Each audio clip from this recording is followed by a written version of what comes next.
मरकुस रचित सुसमाचार, मरकुस के अनुसार सुसमाचार। मरकुस अध्याय 1। परमेश्वर के बेटे यीशु मसीह के सुसमाचार की शुरुआत। यशायाह नबी की किताब में लिखा है कि देखो, मैं अपने दूत को तुमसे पहले भेजूंगा, जो तुम्हारे लिए रास्ता तैयार करेगा। सुनो, एक पुकारने वाले की आवाज जंगल में सुनाई दे रही है कि प्रभु का रास्ता तैयार करो और उसकी सड़कें सीधी। ये पुकारने वाला यूहन्ना आया और वे पापों की माफी के मन बदलाव के लिए बपतिस्मे का ऐलान करने के साथ लोगों को यरदन नदी में बपतिस्मा दिया करता था। यहूदिया प्रांत और यरूशलेम में रहने वाले निकलकर उसके पास आए। जब उन्होंने अपने गुनाहों को माना, तब यरदन नदी में यूहन्ना ने उन्हें बपतिस्मा दिया। यूहन्ना ऊंट के बालों का वस्त्र पहनता और कमर में खाल का पटुका बांधे रहता था। उसका भोजन टिड्डियां और जंगल का शहद था। वह कहता था, मेरे बाद में आने वाले मुझसे ज्यादा ताकतवर हैं। मैं तो इस लायक भी नहीं कि झुककर उनके जूतों का फीता खोलूं। मैंने तो तुम्हें जल में बपतिस्मा दिया है, लेकिन यीशु तुम्हें पवित्र आत्मा में बपतिस्मा देंगे। उन दिनों में यीशु गलील के नासरत से आए और यरदन नदी में यूहन्ना से बपतिस्मा लिया। पानी के बाहर आते ही यीशु ने आसमान को खोलते और पवित्र आत्मा को फाकते की तरह अपने ऊपर उतरते देखा। तभी आसमान से ये आवाज गूंज उठी, तुम मेरे प्यारे बेटे हो, मैं तुमसे खुश हूं। तब परमेश्वर का आत्मा यीशु को जंगल में ले गया, जहां 40 दिन तक शैतान उनके सामने तमाम प्रलोभन लाता रहा। यीशु जंगली जानवरों के साथ रहे तथा स्वर्गदूत उनकी सेवा करते रहे। यूहन्ना के हिरासत में ले लिए जाने के बाद यीशु ने गलील में आकर परमेश्वर के शासन का संदेश सुनाया और कहा, समय पूरा हुआ है और परमेश्वर का शासन नजदीक आ चुका है। मन बदल डालो और खुशी की खबर पर विश्वास लाओ। गलील की झील के किनारे जाते समय यीशु ने शिमोन और अंद्रयास नामक मछुओं को झील में जाल डालते देखा। यीशु ने उनसे कहा, तुम मेरे शिष्य बन जाओ, तब मैं तुम्हें मनुष्यों के मछुए बनाऊंगा। तुरंत जाल को छोड़कर वे यीशु के साथ हो लिए। थोड़ा आगे बढ़ते ही यीशु ने जब्दी के बेटे याकूब और उसके भाई यूहन्ना को नाव पर जाल को सुधारते देखा। बुलाने पर वे अपने पिता जब्दी को मजदूरों के साथ नाव पर छोड़कर यीशु के साथ हो लिए। कफरनहूम में सबत के दिन आराधनालय में जाकर यीशु सिखाने लगे, क्योंकि यीशु धार्मिक शिक्षकों की तरह नहीं, लेकिन बड़े अधिकार के साथ सिखाते थे। इसलिए लोगों को अचंभा हुआ। तभी एक भूत पीड़ित इंसान ने आराधनालय में चिल्लाकर कहा, हे नासरी यीशु, हमें ऐसे ही रहने दें। हमारा आपसे कोई संबंध नहीं। क्या आप हमें बर्बाद करने आए हैं? मुझे मालूम है आप हैं कौन।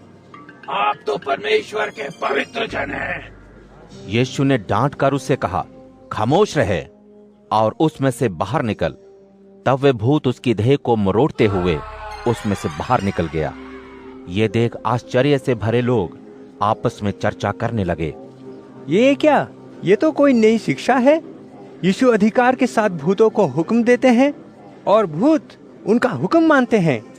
और यीशु का नाम तुरंत गलील के आसपास के सारे प्रदेश में फैल गया। यीशु एकदम आराधनालय में से निकलकर याकूब और यूहन्ना के साथ शिमोन और अंद्रयास के घर आए। यीशु को बताया गया कि पतरस की सास को बुखार चढ़ा हुआ है। जैसे ही पास जाकर यीशु ने पतरस की सास का हाथ पकड़कर उसे उठाया, उसका बुखार उतर गया और वो यीशु की आवभगत में लग गई। शाम के समय सूरज ढलते ही लोग यीशु के पास सब तरह के बीमारों को और जिनमें भूत प्रेत थे लाए।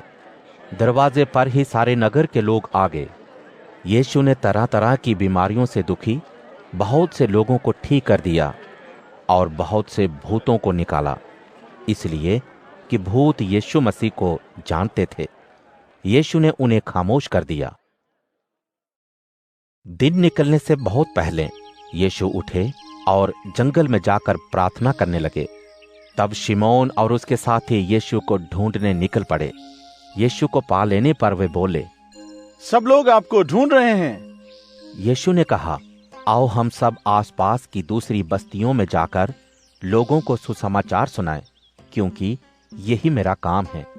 इसीलिए यीशु ने सारे गलील और उनके आराधनालयों में जाकर सुसमाचार देना और भूतों को निकालना जारी रखा। वहीं पर घुटने टेकते हुए एक कुष्ठ रोगी ने विनती की, अगर आप चाहें तो मुझे शुद्ध कर सकते हैं। यीशु ने तरस से भरकर छूते हुए कहा, मेरी इच्छा है कि तुम शुद्ध हो जाओ। तुरंत उसका कोढ़ खत्म हो गया और वह शुद्ध हो गया। सावधानी बरतने की सलाह के साथ यीशु ने उसे विदा किया और यह भी कि बिना किसी को कुछ बताए वह खुद को पुरोहित के सामने पेश करे। साथ ही यह कि सबूत के तौर पर मूसा द्वारा निर्धारित भेंट को चढ़ाए। वहां से जाते ही वो सब जगह अपने ठीक हो जाने का ढिंडोरा पीटने लगा। इस वजह से यीशु का खुल्ले में खुल्ला घूमना कम हो गया, लेकिन बाहर की वीरान जगहों में यीशु रहे और आसपास के लोग उनके पास आते गए। मरकुस अध्याय 2। बहुत दिनों के बाद कफरनहूम के एक घर में यीशु की मौजूदगी के बारे में कई लोगों को पता लगा। बड़ी संख्या में लोगों के आ जाने पर दरवाजे के पास तक जगह नहीं थी, लेकिन यीशु लोगों को परमेश्वर की बातें सिखा रहे थे। तभी 4 जन एक लकवे के बीमार को उठाए यीशु से मिलने पहुंचे। भीड़ की वजह से यीशु तक ना पहुंच सकने के कारण उन्होंने छत पर जाकर खपरेल हटाए। फिर चारपाई समेत बीमार आदमी को ऊपर से लटकाकर यीशु के सामने रख दिया। उन चारों के भरोसे को देखकर यीशु ने लकवा पीड़ित से कहा, बेटा, तुम्हारे गुनाह माफ हो चुके हैं। तब वहां बैठे तमाम धार्मिक पुरोहित अपने मनों में सोचने लगे, यह इंसान ऐसा क्यों कह रहा है? यह तो परमेश्वर की निंदा करता है। परमेश्वर को छोड़ और कौन है जो गुनाह माफ कर सकता है? तुरंत यीशु ने अपनी आत्मा में जान लिया कि वे अपने अपने मन में क्या सोच रहे हैं। उनसे यीशु ने कहा, तुम अपने अंदर ये ख्याल क्यों आने दे रहे हो? क्या लकवे से पीड़ित व्यक्ति से कहना कि उसके गुनाह माफ हो चुके हैं ये सरल है, या ये कि अपनी चारपाई उठाकर वापस जाओ? लेकिन उन्हें यह सिखाने के लिए कि पाप क्षमा करने का अधिकार भी यीशु के पास है, यीशु ने उस अपंग से कहा, अपनी चारपाई उठाकर घर जाओ। उसी समय वो आदमी उठा, अपनी चारपाई उठाई और सबके देखते देखते चला गया। ये देख सभी अचरज से भरकर कहने लगे, हमने ऐसा कभी नहीं देखा है। वहां से निकलकर यीशु झील के किनारे गए, जहां सारी भीड़ उनके पास दौड़ी चली आई और यीशु उन्हें सिखाने लगे। जाते वक्त यीशु ने हलफाई के बेटे लेवी को टैक्स की गद्दी पर बैठे देखा और उसे साथ आने के लिए कहा, और लेवी उनके साथ हो लिया। जब यीशु उसके घर खाना खाने बैठे, तब बहुत से टैक्स लेने वाले और गुनाहगार भी वहां हाजिर थे। तब तक यीशु के साथ हो लेने वालों की संख्या काफी हो चुकी थी। ये देखकर कि यीशु टैक्स लेने वालों और गुनहगारों के साथ खाना खा रहे हैं, धार्मिक पुरोहितों और फरीसियों ने यीशु के शिष्यों से कहा, वह तो टैक्स लेने वालों और पापियों के साथ खाते पीते हैं। यह सुनकर यीशु ने उनसे कहा, तंदुरुस्त लोगों को डॉक्टर की जरूरत नहीं पड़ती है, लेकिन बीमारों को पड़ती है। मेरा निमंत्रण धर्मी लोगों के लिए नहीं है, लेकिन गुनाहगारों के लिए है। यूहन्ना के शिष्य और फरीसी उपवास करते थे, इसीलिए उन्होंने आकर यीशु से ये कहा, यूहन्ना के शिष्य और फरीसियों के शिष्य उपवास रखते हैं, लेकिन आपके शिष्य क्यों नहीं रखते? यीशु बोले, क्या बाराती कभी उपवास करेंगे जबकि दूल्हा उनके साथ है? कभी नहीं। लेकिन ऐसे दिन आएंगे जब दूल्हा बारातियों से अलग किया जाएगा तब वे उपवास करेंगे। पुराने पहने हुए कपड़ों पर कोई नए कपड़ों का पैबंद नहीं लगाता है। ऐसा करने से नया पैबंद पुराने कपड़ों में से कुछ खींच लेगा और पहना हुआ पैबंद लगा कपड़ा और ज्यादा फट जाएगा। ताजे अंगूर के रस को कोई भी पुरानी मशकों में नहीं रखता है, क्योंकि ऐसे में तो ताजा अंगूर का रस मशकों को फाड़ डालेगा। परिणाम स्वरूप अंगूर का रस और मशकें दोनों ही बर्बाद हो जाएंगी। हमेशा नया रस नई मशकों में भरा जाता है। एक सबत के दिन जब यीशु अपने शिष्यों के साथ खेतों में से होकर जा रहे थे, शिष्य चलते चलते खड़ी फसल की बालें तोड़ने लगे।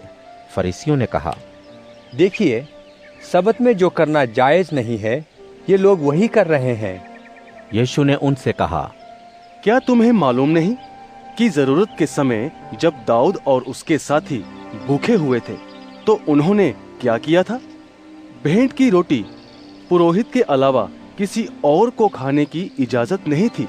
लेकिन क्या तुम्हें मालूम नहीं कि अबियातार पुरोहित के समय दाऊद प्रार्थना घर में गया और अपने साथियों के साथ मिलकर वो रोटी खाई? यीशु ने कहा, सब्बत इंसान के लिए बनाया गया था, ना कि इंसान सब्बत के लिए, क्योंकि मैं सब्बत के दिन से भी बढ़कर हूं। मरकुस अध्याय 3। यीशु जब फिर आराधनालय में गए तो उन्होंने एक सूखे हाथ वाले इंसान को देखा। फरीसी वहां ये देखने की फिराक में थे कि यीशु सबत के दिन उसे स्वस्थ करते हैं कि नहीं। यीशु ने सूखे हाथ वाले आदमी से कहा, जरा बीच में तो आओ। तब यीशु ने फरीसियों से पूछा, सब्बत के दिन क्या करना सही है, बुरा या भला, किसी को बचाना या मारना? लेकिन सभी खामोश रहे। यीशु ने उनके मन की कठोरता से उदास होकर बड़े गुस्से से उनकी तरफ देखा और उस व्यक्ति से बोले, अपना हाथ मेरी तरफ लाओ।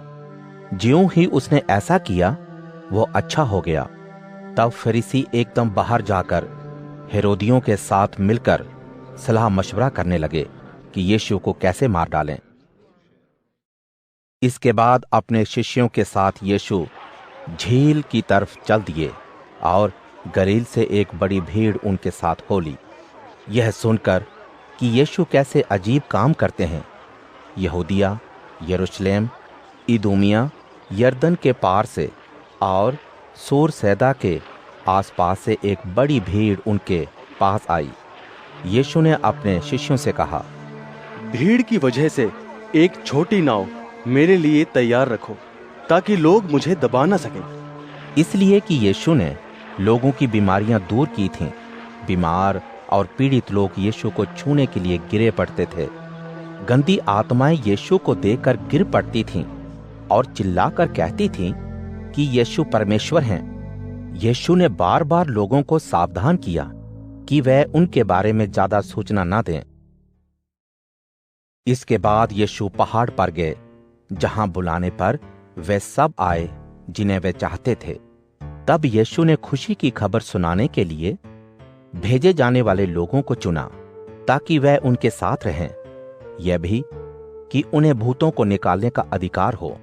बुलाए हुए इन लोगों के नाम हैं शिमोन, जिसका नाम उन्होंने पतरस रखा, जब्दी का बेटा याकूब, और याकूब का भाई यूहन्ना, जिसका नाम यीशु ने बुआ नरगिस रखा, जिसका अर्थ है गर्जन का पुत्र, अंद्रयास, फिलिपुस, बरतुलमई, मत्ती, थोमा, हल्फाई का बेटा याकूब, तद्दी, शिमोन कनानी और यहूदा इस्करियोती, जिसने यीशु को पकड़वाया था।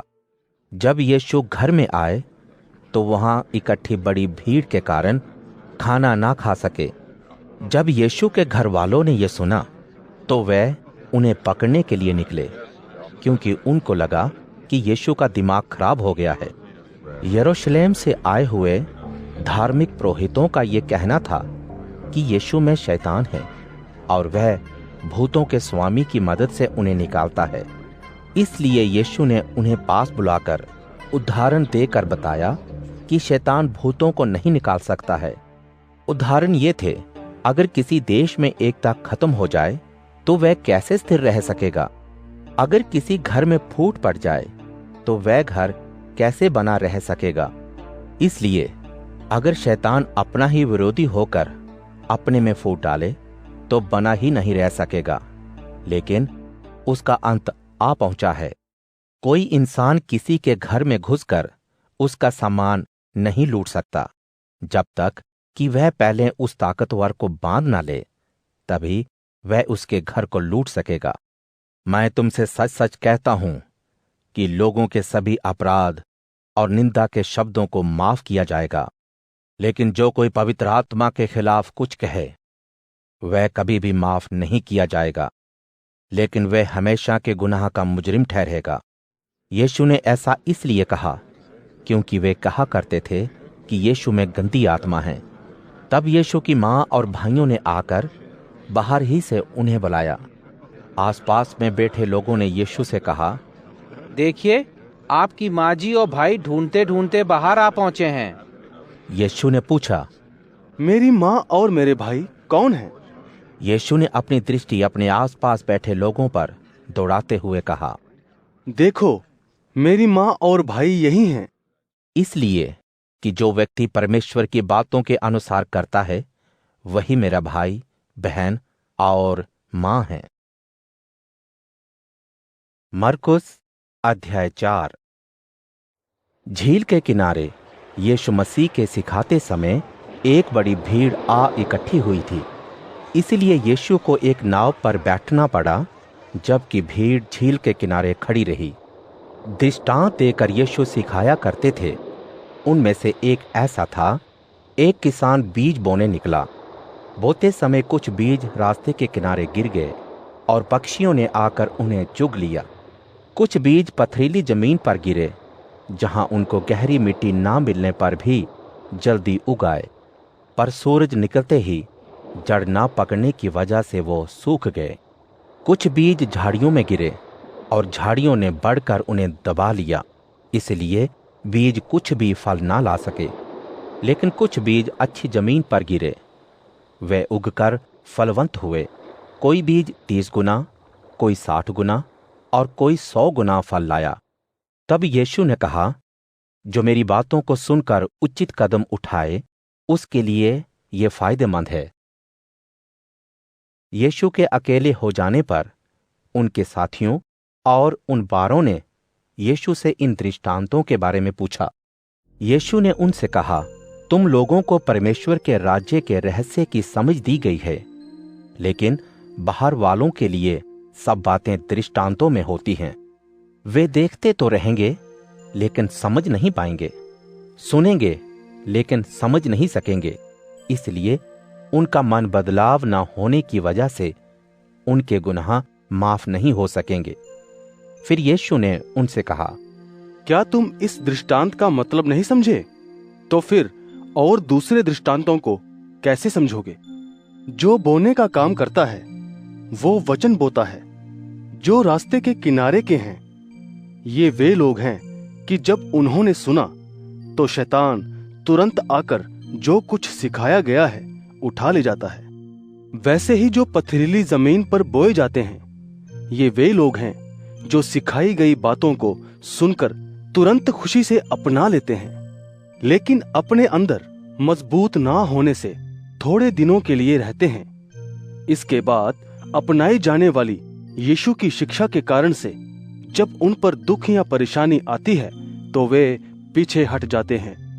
जो झाड़ियों में बोए गए वे ये हैं जो खुशी की खबर सुनते हैं, लेकिन दुनिया की फिक्र, दौलत का धोखा और दूसरी चीजों का लालच उनमें समाकर परमेश्वर के संदेश को धर दबोचता है और वो बिना फले रह जाता है।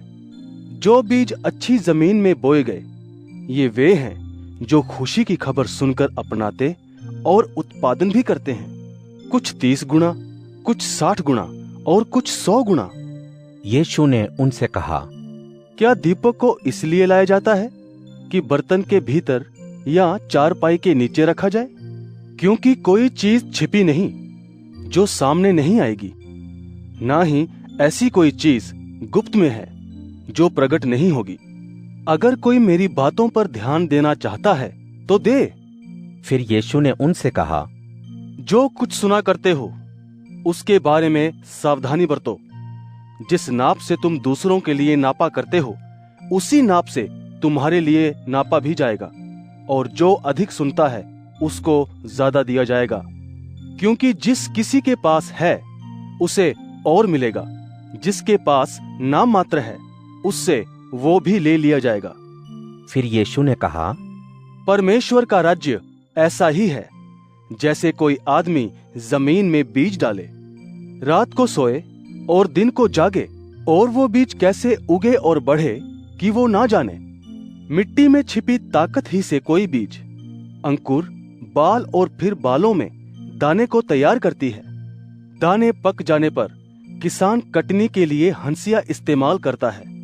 फिर यीशु बोले, मैं परमेश्वर के राज्य की बराबरी किससे करूं और कौन सा उदाहरण देकर उसके बारे में समझाऊं? परमेश्वर का राज्य राई के बीज की तरह है। बोए जाने वाले सभी बीजों में ये सबसे छोटा तो है, लेकिन उगने के बाद सभी साग सब्जियों में बड़ा हो जाता है। उसकी डालियां इतनी बड़ी हो जाती हैं कि आसमान में उड़ने वाले पक्षी आकर उसकी छाया में बसेरा करते हैं। लोगों की समझ के मुताबिक दृष्टांत देकर यीशु उन्हें सिखाया करते थे। बिना दृष्टांत दिए यीशु उनसे कुछ भी नहीं कहा करते थे। जब अकेले में केवल शिष्य हुआ करते थे तब उन दृष्टांतों का मतलब बताया करते थे। उसी शाम को यीशु ने शिष्यों से कहा, आओ हम सब उस पार चलें। भीड़ को विदा करने के बाद वे सभी यीशु के साथ एक नाव पर सवार हो गए। तभी एक तेज आंधी आने से लहरें नाव पर यहां तक टकराने लगी कि उसमें पानी भरने लगा। लेकिन यीशु स्वयं नाव के पिछले हिस्से में गद्दी पर सो रहे थे। यीशु को जगाते हुए उन लोगों ने कहा, गुरुजी, क्या आपको मालूम नहीं कि हम डूबने पर हैं? तुरंत यीशु ने उठकर आंधी को डांटते हुए समुद्र से कहा, खामोश। तभी आंधी थम गई और खामोशी छा गई। यीशु बोल उठे, तुम डर क्यों गए? क्या अब तक तुम्हें मुझ पर भरोसा नहीं है? शिष्य डरे और सहमे आपस में एक दूसरे से कहने लगे, आखिर यह है कौन कि आंधी और पानी भी उनकी बात मानते हैं? घबराहट के कारण उनका पसीना छूटने लगा और बोल उठे, यह कौन है कि आंधी और पानी भी उनकी बात मानते हैं? मरकुस अध्याय 5। वे सब झील के उस पार गिरासेनियों के देश में पहुंचे। जैसे ही यीशु नाव पर से उतरे, तुरंत भूत की गिरफ्त में बंधा एक आदमी यीशु से मिला जो कब्रिस्तान से निकलकर आया था। वह कब्रिस्तान में रहा करता था और कोई उसे जंजीरों से बांध कर रखने में भी कामयाब नहीं हुआ था। वह बार बार बेड़ियों और जंजीरों से बांधा जाता था, लेकिन उन्हें वो टुकड़े टुकड़े कर डालता था। वह किसी के काबू में नहीं आता था। रात दिन वो कब्रों और पहाड़ों पर चिल्लाता और अपने आप को पत्थरों से जख्मी किया करता था। दूर ही से यीशु को देखकर वो दौड़ कर आया और प्रणाम करने के बाद ऊंची आवाज से चिल्लाकर बोला, हे यीशु, परम प्रधान परमेश्वर के बेटे, आपसे मुझे कुछ लेना देना नहीं। मैं कसम से आपको कहता हूँ कि मुझे दुख ना दे। ऐसा वो इसलिए कह रहा था क्योंकि यीशु ने उससे कहा था, भूत इस आदमी में से निकल। यीशु ने पूछा, तुम्हारा नाम क्या है? उस आदमी ने कहा, मेरा नाम सेना है, क्योंकि हम ढेर सारे हैं। वह आदमी बहुत गिड़गिड़ाया, हमें इस देश के बाहर ना भेजें। वहीं पहाड़ों पर सूअरों का एक बड़ा झुंड चर रहा था। भूतों ने यीशु से गुजारिश की, हमें सूअरों के अंदर भेज दे। यीशु ने वैसा ही किया और भूत निकलकर सूअरों के अंदर घुस गए, जिसकी वजह से तकरीबन 2000 सूअरों का झुंड बहुत तेजी से झील में जा डूब मरा। सूअरों के चरवाहे भाग खड़े हुए और गांव में खबर दी खबर सुनते ही लोग देखने के लिए वहां आ पहुंचे। जिस आदमी में भूतों की सेना थी उसे कपड़े पहने और पूरे होशो हवास में देखकर आए हुए लोग डर गए। घटना देखने वालों ने भूत पीड़ित व्यक्ति और सूरों का पूरा हाल बताया। उन लोगों ने यीशु से विनती की कि वह उनके गांव की सरहद के बाहर चले जाएं। भूतों से आजादी पाया हुआ आदमी यीशु के नाव पर चढ़ते वक्त विनती करने लगा कि यीशु उसे अपने साथ रहने दें, लेकिन यीशु ने उसकी ना सुनते हुए कहा, अपने घर जाकर अपने लोगों को बताओ कि तुम पर दया करके प्रभु ने तुम्हारे लिए कैसे बड़े काम किए हैं। दिकापोलिस में जाकर वह लोगों को बताने लगा कि यीशु ने उसके लिए कितने बड़े काम किए, और लोग सुनकर आश्चर्य से भर गए। यीशु के नाव से दूसरी पार जाते ही एक बड़ी भीड़ इकट्ठी हो गई। वहीं झील के किनारे आराधनालय के प्रधानों में से यायर नामक एक आदमी आया और यीशु के कदमों पर गिर पड़ा। गिड़गिड़ाते हुए उसने यीशु से कहा, मेरी बेटी मरने पर है, आप आकर उस पर हाथ रखें ताकि वे ठीक होकर जिंदा रहे। यीशु उसके साथ उसके घर की तरफ चल पड़े। भीड़ इतनी जबरदस्त थी कि लोग एक दूसरे पर गिरे पड़ते थे। एक महिला को 12 साल से खून बहने की बीमारी थी। डॉक्टरों से उसे बहुत दुख मिला था, क्योंकि उसकी अपनी सारी दौलत इलाज में लगा देने के बावजूद फायदा होने के बजाय और बीमार हो गई थी। यीशु की शोहरत सुनकर भीड़ में यीशु के पीछे से आकर उसने यीशु के कपड़ों को छू लिया। वो माना करती थी, अगर मैं यीशु के कपड़ों ही को छू लूंगी तो ठीक हो जाऊंगी। उसी वक्त उसका खून बहना बंद हो गया और उसने अपनी देह में महसूस किया कि उसे बीमारी से मुक्ति मिल गई है। यह महसूस करते ही कि यीशु की देह से शक्ति निकली है, पीछे मुड़कर यीशु ने कहा, मेरे कपड़ों को किसने छुआ है? यीशु के शिष्य बोल उठे, आप भीड़ के दबाव को देख भी रहे हैं और फिर भी कह रहे हैं आपको किसने छुआ है? छूने वाले व्यक्ति को देखने के लिए यीशु ने अपनी नजर दौड़ाई, लेकिन जिस महिला को बीमारी से आजादी मिल चुकी थी, डरते और कांपते हुए यीशु के सामने आकर गिर पड़ी और सब कुछ बताया। यीशु ने उससे कहा, बेटी, तुम्हारे विश्वास के फलस्वरूप तुम स्वस्थ हुई हो। यीशु उससे बात कर ही रहे थे कि कुछ लोग जो आराधनालय के प्रबंधक के घर से आए थे कहने लगे, तुम्हारी बेटी मर चुकी है, गुरुजी को अब तकलीफ क्यों दे रहे हो? जैसे ही यीशु ने लोगों के इन शब्दों को सुना, उन्होंने आराधनालय के प्रबंधक से कहा, डरने की बात नहीं है, सिर्फ भरोसा रखो। पतरस, याकूब और याकूब के भाई यूहन्ना को छोड़कर यीशु ने किसी और को अपने साथ नहीं आने दिया। आराधनालय के प्रबंधक के घर पहुंचने पर यीशु ने वहां शोर शराबे के अलावा लोगों को जोर जोर से रोते हुए पाया।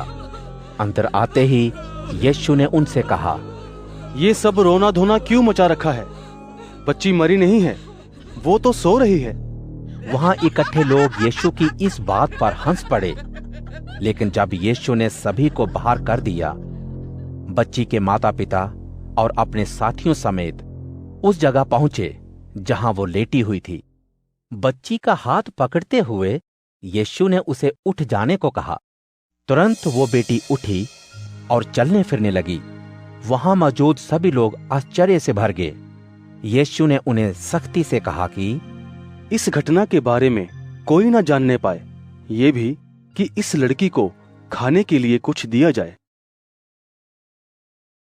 मरकुस अध्याय 6। यीशु वहां से निकलकर अपने देश में आए और उनके शिष्य उनके साथ साथ थे। सबत के दिन यीशु उनके आराधनालय में उन्हें सिखाने लगे। उन्हें सुनकर लोग आश्चर्य से भर गए और आपस में कहने लगे, ये ज्ञान इस व्यक्ति को कहां से मिल गया? ये भी कि एक ऐसा ज्ञान है कि उनके द्वारा महान काम होते हैं। क्या ये बढ़ई नहीं है जो मरियम का बेटा, याकूब, योसेस, यहूदा और शिमोन का भाई है? क्या इसकी बहनें हमारे साथ नहीं है? इस तरह से लोगों के मन में शिकायत थी, लेकिन यीशु उनसे बोले, एक नबी अपने जन्म स्थान, अपने घर और अपने रिश्तेदारों में बेइज्जत होता है। कुछ बीमारों पर हाथ रखने और उन्हें ठीक करने के अलावा यीशु कोई बड़ा काम वहां ना कर सके। उनके अविश्वास पर यीशु को शक तो हुआ, लेकिन वो एक गांव से दूसरे गांव लोगों में सिखाते गए। यीशु 12 को बुलाकर 2-2 करके भेजते गए और भूत प्रेत के ऊपर अधिकार दिया। सफर में जाते समय उन्होंने एक लाठी के अलावा जैसे झोला, रोटी और पैसा आदि लेने को मना किया। यीशु ने चप्पल पहनने के लिए कहा, लेकिन एक से ज्यादा कमीज लेने को मना किया। यीशु ने उनसे कहा, जब कभी तुम किसी घर में दाखिल हो, जगह छोड़ने से पहले वहीं रहो। जो कोई तुम्हें ना अपनाए या तुम्हारी ना सुने, जब तुम वो जगह छोड़ो, उनके खिलाफ एक सबूत के लिए अपने पैरों की धूल झाड़ डालो। मैं तुमसे सच कहता हूं कि इंसाफ के दिन इस शहर से ज्यादा सहनीय सदोम और अमोरा की हालत होगी। वहां से जाने के बाद वह ये घोषणा करने लगे कि सबको मन बदलने की जरूरत है। उन्होंने बहुत से भूतों को निकाला और बीमार लोगों पर तेल लगाकर ठीक कर दिया। हेरोदेस राजा ने यीशु के बारे में सुन रखा था, क्योंकि यीशु मशहूर हो चुके थे। उसने कहा, यूहन्ना बपतिस्मा देने वाला जी उठा है, इसलिए वो आश्चर्य के काम कर रहा है। दूसरों ने कहा, ये एलिया है, और दूसरों ने ये कि ये पुराने समय के भविष्यवक्ता की तरह ही है। हेरोदेस ने यह सुनकर कहा, हो न हो, यह यूहन्ना बपतिस्मा देने वाला ही है जिसका मैंने सिर कटवाया था। वह मुर्दों में से जी उठा है। इसलिए कि खुद हेरोदेस ने आदमियों को भेजकर उसे जेल में जंजीर से बंधवा दिया था, क्योंकि हेरोदेस ने अपने भाई फिलिप्पुस की पत्नी को ब्याह लिया था। यूहन्ना ने हेरोदेस को कहा था, अपने भाई की बीवी को रखना गैर कानूनी है। इसलिए हेरोदियास उससे नफरत करती थी और जान से मारना चाहती थी, लेकिन ऐसा ना कर सकी थी, इसलिए कि यूहन्ना ईमानदार और खरा इंसान था। हेरोदेस ने डर की वजह से उसे बचा रखा। हालांकि हेरोदेस बड़ी खुशी से यूहन्ना की सुना करता था, लेकिन उसमें बड़ी घबराहट भी थी। एक समय आया जब अपने जन्मदिन के अवसर पर शाही खानदान के लोगों, फौजी अफसरों और गलील के माननीय सदस्यों को हेरोदेस ने दावत पर बुलाया। जब हेरोदियास की बेटी ने आकर नाचा और हेरोदेस तथा आए हुए मेहमानों को खुश कर दिया, राजा ने लड़की से कहा, तुम जो कुछ भी मांगोगी मैं तुम्हें दूंगा। उसने कसम खाते हुए कहा, तुम मुझसे जो कुछ मांगोगी मैं दूंगा, यहाँ तक कि आधा राज्य तक। बाहर जाकर लड़की अपनी माँ से बोली, मैं क्या मांगूं? माँ ने कहा, यूहन्ना बपतिस्मा देने वाले का सिर। तुरंत लड़की भागकर राजा के पास गई और बोली, मुझे यूहन्ना बपतिस्मा देने वाले का सिर थाली में चाहिए। तब राजा को बहुत दुख हुआ, लेकिन वो वचन दे चुका था और बैठे लोगों को भी सब मालूम था। वो अपनी कही बात से मुकर ना सका। उसी वक्त राजा ने सिपाहियों को हुक्म दिया कि उसका सिर लाया जाए। जेल में जाकर सिपाहियों ने उसका सिर काटा और थाली में रख आकर लड़की को दे दिया। उस लड़की ने सिर अपनी मां को दे दिया। जब उसके शिष्यों ने यह सब सुना तो आए, उसकी लाश उठाई और कब्र में रख दी। शिष्य यीशु के चारों तरफ इकट्ठे हुए और सब कुछ बता दिया, वह सब जो उन्होंने किया था और जो कुछ सिखलाया था। लोगों का आना जाना लगा हुआ था और उनके पास खाने का समय नहीं था। यीशु ने उनसे कहा, सुनसान जगह जाकर थोड़ा आराम कर लो। और वो सभी एक नाव पर बैठकर वीरान जगह चले गए। लोगों ने उन सभी को रवाना होते हुए देखा था। बहुतों ने यीशु को पहचान लिया और आसपास के इलाकों से पैदल ही निकल पड़े। वो यीशु से पहले वहां पहुंचे और इकट्ठे हो गए।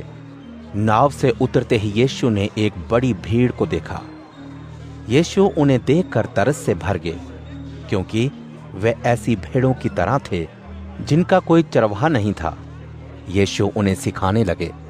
जब दिन ढल चुका, यीशु के शिष्य उनके पास आकर कहने लगे, ये सुनसान जगह है और बहुत देर हो चुकी है। इन्हें भेज दीजिए ताकि आसपास की बस्ती और गांव में जाकर वे अपने लिए रोटी खरीदें, क्योंकि उनके पास खाने के लिए कुछ नहीं था। यीशु ने कहा, तुम ही उन्हें खाने के लिए कुछ दो। शिष्यों ने कहा, क्या हम बाजार जाकर 200 चांदी के सिक्कों से रोटी लाकर इनको परोसें? यीशु ने उनसे कहा, तुम्हारे पास कितनी रोटियां हैं? जाओ और देखो। मालूम करके उन्होंने बताया कि एक लड़के के पास केवल 5 रोटियां और 2 मछलियां हैं। तब यीशु ने उन्हें आज्ञा दी कि सभी को घास पर झुंड में बिठाया जाए। वो 100 और 50-50 के झुंड में वहां बैठ गए। तब 5 रोटियां और 2 मछलियां लेकर यीशु ने आसमान की तरफ देखते हुए रोटियों पर आशीर्वाद मांगकर तोड़ते हुए शिष्यों को दी कि वे लोगों को बांट दें। वे सभी खाकर तृप्त हो गए। खाने के बाद उन्होंने बचे हुए टुकड़ों के 12 टोकरे उठाए और मछलियां भी। रोटी खाने वालों की संख्या लगभग 5000 पुरुषों की थी। तुरंत यीशु ने अपने शिष्यों को नाव में बिठाया ताकि वो उस पार बैतसैदा पहले पहुंच जाएं, और इसी बीच यीशु ने लोगों को भी विदा कर दिया। उन लोगों को भेज देने के बाद यीशु पहाड़ पर प्रार्थना करने चले गए। शाम के समय नाव जब झील के बीच में थी, सिर्फ यीशु ही किनारे पर थे, इसलिए कि जोरों की हवा चल रही थी। यीशु ने उन्हें हवा के विरोध में बहुत संघर्ष करते हुए देखा। लगभग 4 बजे सुबह यीशु झील पर चलते हुए उनके पास आए। लेकिन जब उन्होंने यीशु को झील पर चलते हुए देखा तो उन्हें भूत समझकर चिल्ला पड़े। वे सभी यीशु को देखकर घबरा गए। तुरंत यीशु बोल उठे, हिम्मत रखो, मैं हूं, डरो मत। उनके साथ यीशु नाव में बैठ गए और आंधी भी थम गई। अपने मन ही मन में वो बहुत ज्यादा आश्चर्य से भर गए थे। उनके मन कठोर हो जाने की वजह से उन्होंने रोटियों के आश्चर्य कर्म पर ध्यान ही नहीं दिया था। जब वे पार उतर गए तो गन्नेसरत के तट पर आ गए। नाव के बाहर आते ही लोगों ने उन्हें तुरंत पहचान लिया। जहां जहां वे जाते थे, लोग आसपास के इलाकों से अपने बीमारों को चारपाइयों पर लिटाकर चले आते थे। जहां कहीं यीशु गए, गांव, शहर या बस्ती, लोग अपने बीमारों को बाजारों में लाकर उनसे विनती करते थे कि यीशु अपने वस्त्र के छोर को छूने दे। जितनों ने उन्हें छुआ वो अच्छे हो गए। मरकुस अध्याय 7। तब फरीसी और शास्त्री जो यरूशलेम से आए थे यीशु के चारों ओर इकट्ठे हो गए। जब उन्होंने कुछ शिष्यों को बिना हाथ धोए खाना खाते देखा तो नुक्ताचीनी की, इसलिए कि फरीसी और यहूदी बुजुर्गों की प्रथा के अनुसार जब तक अपने हाथ नहीं धोते थे खाना भी नहीं खाते थे। बाजार से घर वापस आने पर भी बिना हाथ धोए वे खाना नहीं खाया करते थे। और भी तमाम रीतियां उनके बीच थीं, जैसे प्यालों, बर्तनों, कांसे के बर्तनों और मेजों को धोना। तब फरीसियों और शास्त्रियों ने यीशु से पूछा, आपके शिष्य बुजुर्गों की परंपरा के मुताबिक नहीं करते और बिना हाथ धोए खाना खाते हैं? यीशु ने जवाब में कहा, कपटियों, यशायाह ने तुम्हारे बारे में सही भविष्यवाणी की है। ये लोग सिर्फ होठों से मेरी इज्जत करते हैं, लेकिन इनका मन मुझसे दूर रहता है। बेकार ही में वे मेरी आराधना करते हैं। मनुष्यों की आज्ञाओं को ईश्वरीय सिद्धांत के रूप में पेश करते हैं। परमेश्वर की आज्ञा को ठुकराकर तुम लोग इंसान की अपनाई प्रथा, जैसे प्यालों और बर्तनों को धोने धाने का ज्यादा ख्याल रखते हो। ऐसी ही और भी बहुत सी बातें तुम करते हो। यीशु ने उनसे कहा, अपनी रीति विधियों को पूरा करने की होड़ में तुम परमेश्वर की आज्ञाओं को टाल देते हो। क्योंकि मूसा ने कहा है, अपने माता पिता की इज्जत करना, और हर एक जन जो अपने माता पिता का बुरा चाहे उसे मौत की सजा दी जानी चाहिए। लेकिन तुम कहते हो कि अगर एक आदमी अपने माता पिता से कहे, मेरा जो कुछ भी है जो आप लोगों के काम आ सकता था कुर्बान हो चुका है, ऐसा कहना ठीक है। इस तरह से तुम उसके माता पिता के लिए कुछ करने नहीं देते हो। इस तरह अपनी बनाई गई प्रथा को मानने के द्वारा तुम परमेश्वर की आज्ञा को टाल देते हो। ऐसे ही बहुत से काम तुम करते हो। पूरी भीड़ से यीशु ने कहा, हर एक जन जो मेरी बात को सुने वो समझे। बाहर से आदमी के भीतर जाने वाली कोई चीज आदमी को अशुद्ध नहीं कर सकती, लेकिन जो चीजें आदमी के भीतर से निकलती हैं वे ही उसे अशुद्ध करती हैं। अगर किसी के पास सुनने के कान हो तो वो सुने। जब यीशु लोगों को छोड़ घर आए, उनके शिष्यों ने दृष्टांतों के बारे में उनसे पूछा। यीशु ने उन लोगों से कहा, क्या तुम्हारे पास भी समझ की कमी है? क्या तुम देख नहीं सकते कि जो कुछ आदमी के अंदर बाहर से जाता है वो उसे अशुद्ध नहीं करता है, इसलिए कि वो सब कुछ उसके मन में नहीं जाता है, पेट में जाकर देह से बाहर निकल जाता है। यीशु ने कहा, जो कुछ इंसान के मन से आता है वो उसे अशुद्ध करता है, इसलिए कि इंसान के अंदर गंदे ख्याल, व्यभिचार, हत्या, चोरी, लोभ, दुष्टता, धोखा, कामुकता, बुरी नजर, निंदा, घमंड और मूर्खता, ये सभी बातें मन से निकलती हैं और इंसान को अशुद्ध करती हैं। वहां से उठकर यीशु सूर और सैदा की सीमा तक पहुंचे। वहीं एक घर के भीतर गए, लेकिन नहीं चाहते थे कि कोई इस बात को जाने, लेकिन लोग जान ही गए। एक महिला जिसकी बेटी में भूत था, यीशु के बारे में सुनकर आई और उनके पैरों पर गिर पड़ी। वह यूनानी और सुरुफिनी की जाति की थी। उसने विनती की कि उसकी बेटी में से भूत निकाल दें, लेकिन यीशु ने कहा, पहले बच्चों को तृप्त हो जाने दो। ये उचित नहीं कि बच्चों की रोटी कुत्तों को दी जाए। महिला ने जवाब में कहा, हाँ प्रभु, फिर भी कुत्ते तो मेज से गिरे चूरचार को खाते हैं। यीशु ने कहा, तुम्हारी इस बात की वजह से चली जाओ, तुम्हारी बेटी में से भूत निकल चुका है। घर पहुंचने पर उसने अपनी बेटी को बिस्तर पर लेटे पाया, जिसमें से भूत निकल चुका था। सूर और सैदा से निकल दिकापुलिस से होते हुए यीशु फिर गलील की झील तक पहुंचे। लोग यीशु के पास एक बहरे को लाए जो ठीक से बात भी नहीं कर सकता था। उन्होंने उनसे विनती की कि उस आदमी को ठीक कर दें। वह उसे भीड़ से अलग ले गए और उसके कानों में अपनी उंगलियां डालीं और थूक कर उसकी जीभ को छू लिया। ऊपर आसमान की तरफ देखकर यीशु बोले, इफ्ताह, अर्थात खुल जा। तुरंत उसके कान खुल गए और जीभ के तंतु ढीले पड़ गए और वे साफ साफ बोलने लगा। यीशु ने उन लोगों को आज्ञा दी कि वह किसी को ना बतलाएं, लेकिन जितना यीशु ने मना किया उतना ही ज्यादा उन लोगों ने चर्चा की।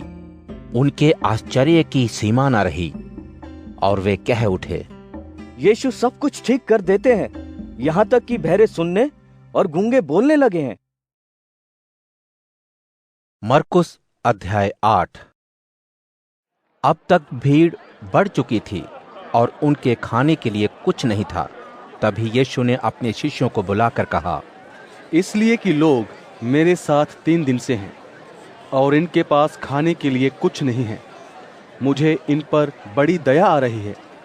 अगर मैं इन्हें खाली पेट घर भेज दूं, तो ये लोग रास्ते में ही बेहोश गिर पड़ेंगे, क्योंकि इनमें से बहुत लोग काफी दूर से आए हैं। यीशु के शिष्य बोले, इस छोटी जगह में इतने सारे लोगों के लिए रोटी का इंतजाम कैसे किया जा सकता है? यीशु ने पूछा, तुम्हारे पास कितनी रोटियां हैं? वे बोले, 7। यीशु ने सभी लोगों को जमीन पर बैठ जाने की आज्ञा दी। 7 रोटियां अपने हाथ में लेकर धन्यवाद के साथ तोड़ी और शिष्यों ने लोगों को परोस दी। उनके पास कुछ छोटी मछलियां भी थी, जिन्हें यीशु ने लोगों में बांटने के लिए आज्ञा दी। वे लोग खाना खाकर तृप्त हो गए और उन्होंने बचे हुए टुकड़ों से 7 टोकरियां भर लीं। उस दिन करीब 4000 लोगों ने खाना खाया। फिर यीशु ने उन्हें घर भेज दिया। इसके तुरंत बाद यीशु अपने शिष्यों के साथ नाव पर बैठकर दलमनूता इलाके की तरफ रवाना हुए। फरीसी आकर सवाल करने लगे और परखने के लिए स्वर्ग से किसी चिन्ह की मांग की। बड़ी गहरी सांस लेते हुए यीशु बोले, इस जमाने के लोग चिन्ह की तलाश में क्यों रहते हैं? मैं तुमसे सच कहता हूं, इस जमाने के लोगों को कोई चिन्ह नहीं दिया जाएगा। उनको छोड़कर फिर यीशु नाव पर बैठकर उस पार चले गए। शिष्य अपने साथ रोटी लेना भूल गए थे। उनके पास नाव में 1 से ज्यादा रोटी नहीं थी। उन्हें चेतावनी देते हुए यीशु ने कहा, फरीसियों के खमीर और हेरोदेस के खमीर से सावधान रहना। उन्होंने आपस में वाद विवाद करते हुए कहा, हमारे पास तो रोटी नहीं है। यह जानकर यीशु ने उनसे कहा, तुम लोग इस बात पर चर्चा क्यों कर रहे हो कि तुम्हारे पास रोटी नहीं है? क्या तुम अब तक समझ नहीं रहे हो? क्या तुम्हारा मन अभी भी कठोर है?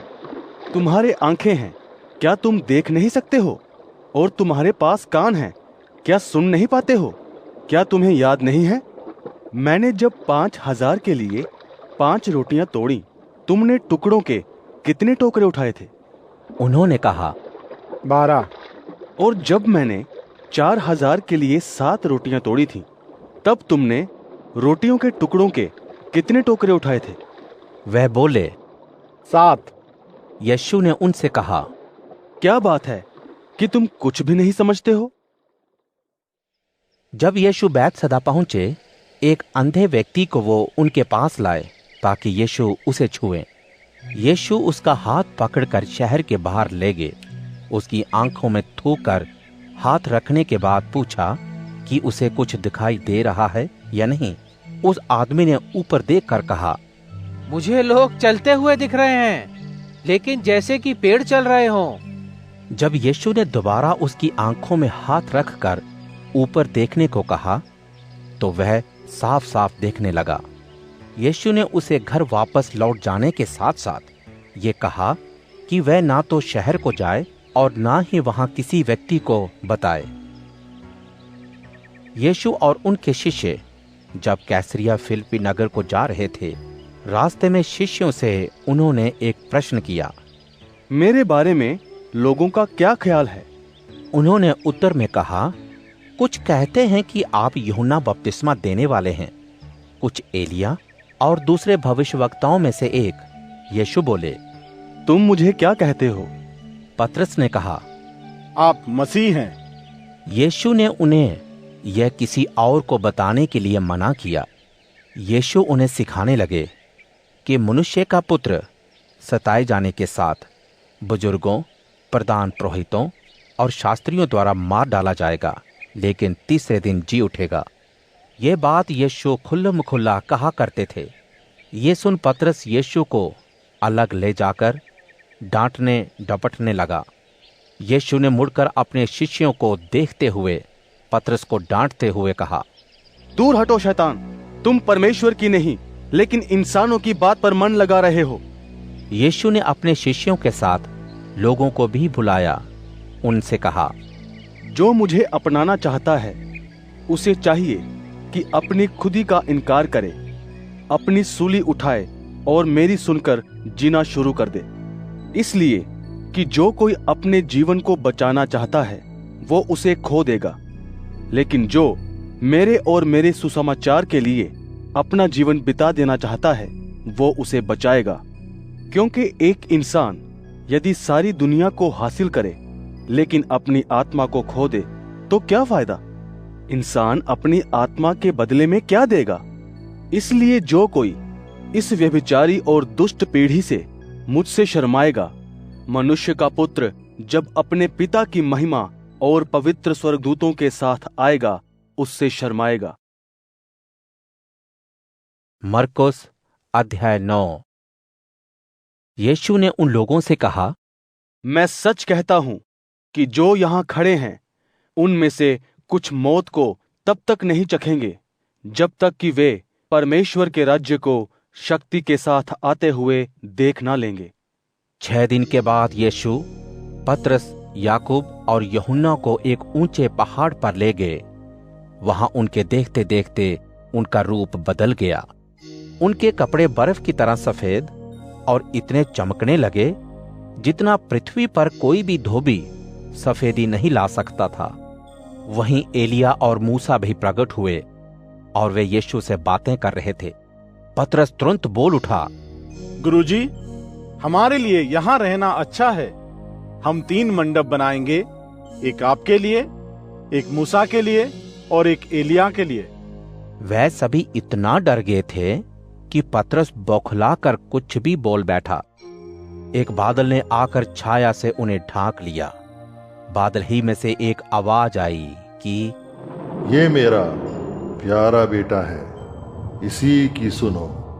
अचानक जब उन्होंने चारों तरफ देखा तो वहां कोई नहीं था, सिर्फ वह और यीशु।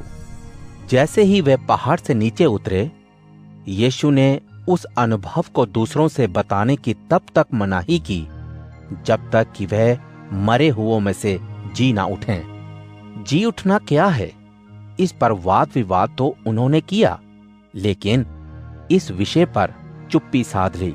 उन लोगों ने पूछा, शास्त्री ये क्यों कहते हैं कि पहले एलिया आएगा? यीशु ने उत्तर दिया, ये तो सच है कि एलिया पहले आकर सब कुछ सुधारेगा, लेकिन मनुष्य के पुत्र के लिए ये लिखा है कि वो बहुत दुख उठाएगा और बेइज्जत किया जाएगा।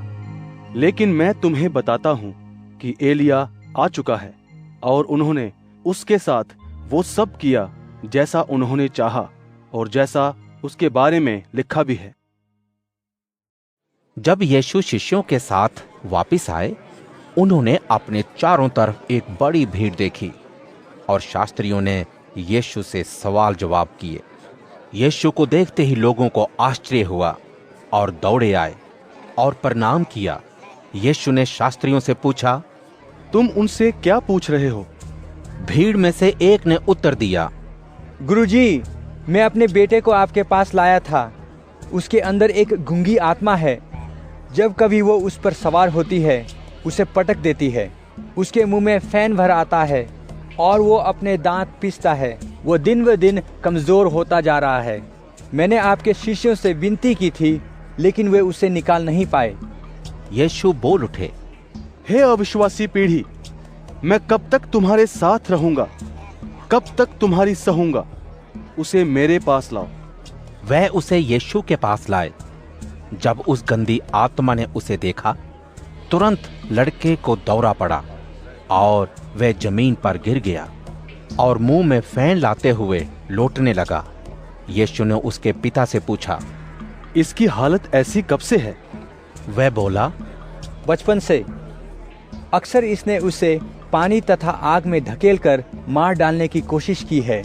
यदि आप कुछ कर सकते हैं तो हम पर दया कीजिए। यीशु ने उससे कहा, यदि मैं कर सकता हूँ, ये क्या बात है? अगर तुम विश्वास करो तो सब कुछ हो सकता है। तुरंत बच्चे के पिता ने उत्तर दिया, प्रभु, मुझे भरोसा है, मेरे शक को दूर करें। जब यीशु ने देखा कि लोग दौड़े चले आ रहे हैं, तब गंदी आत्मा को डांटते हुए कहा, हे गूंगी और बहरी आत्मा, मैं तुझे आज्ञा देता हूँ, निकल आ और फिर कभी प्रवेश न करना। वह आत्मा चिल्लाई और भयंकर दौरे के साथ उसे पटक कर उसमें से निकल गई। वह मानो मरा सा रह गया तथा बहुतों ने कहा, वह मर गया है।